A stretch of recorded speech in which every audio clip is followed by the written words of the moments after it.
was a sunny evening on Sodor. Thomas was puffing slowly to the big station after a very busy day. The fat controller was waiting for him. "I'm sorry, Thomas, but you're not finished yet," he said. "I have some urgent jobs for you to do." "Yes, sir," said Thomas. "I'll be as quick as I can." Thomas worked really hard. First he pulled some trucks to the quarry.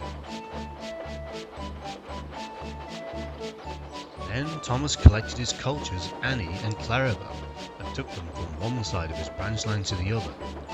"Not so fast," said Annie. "Slow down, Thomas," said Clarabel, but Thomas was determined to get home to rest as quickly as he could. It was very late when Thomas finally got back to Titmu's sheds. He was too tired to talk to his friends and he went straight to sleep. The other engines were worried. "Thomas has been working so hard," said Percy, "and it's his birthday soon." "We should do something nice for him," chimed Henry. "That's right," exclaimed Edward. "I've got an idea." The next morning the engines waited until Thomas had left the sheds to get ready for his branch line. Bertie then arrived at the sheds with a fat controller. "What's this I hear about a surprise for Thomas?" he asked. The engines then began discussing their big plan. The fat controller thought it was a wonderful idea, and so did Bertie. "I can't wait to see Thomas' face," tooted Bertie. "Don't forget that it's a surprise, Bertie," warned the fat controller. "You mustn't tell Thomas." "I won't," said Bertie. He couldn't wait for his part in Thomas' big surprise, but he was worried he might give the secret away. Later that day, Thomas was waiting at a junction when he noticed Bertie arriving. "Hello, Bertie," called Thomas. Bertie was worried he might tell Thomas about the big surprise, so he decided not to stay and chat. "Oh, can't stop," said Bertie sheepishly, and he shot off down the road. Thomas thought Bertie leaving so quickly was strange, but then he had an idea. "Bertie must want me to race him," exclaimed Thomas as he sped away after him. Bertie tried to go as fast as he could, but while Bertie was quick, Thomas was quicker.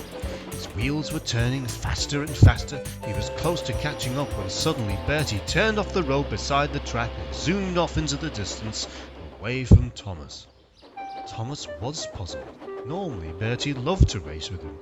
"Maybe Bertie doesn't want to be friends with me anymore," he thought sadly.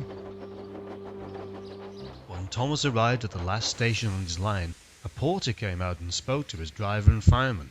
"Thomas is needed at Knapford urgently," he said. "The fat controller needs to see him as soon as possible." But as he approached, he could hear a band playing. Then he saw the whole station was covered with colourful balloons and party decorations. All of Thomas' friends were waiting for him. "Happy birthday, Thomas!" they cheered. Thomas was surprised. "What is this?" he asked. "It's a special surprise party," tooted Bertie. "I'm sorry I didn't race with you today, but I didn't want to give away the surprise." It was a wonderful party. All of Thomas's friends wished him a very happy birthday and even sang to him. "Happy birthday to you. Happy birthday to you.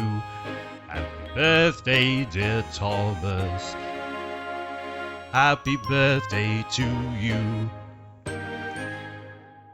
That night back at Tidmouth's sheds, everyone talked about what a wonderful birthday party it had been. "That was a good party," said James. "Did you have fun, Thomas?" asked Edward.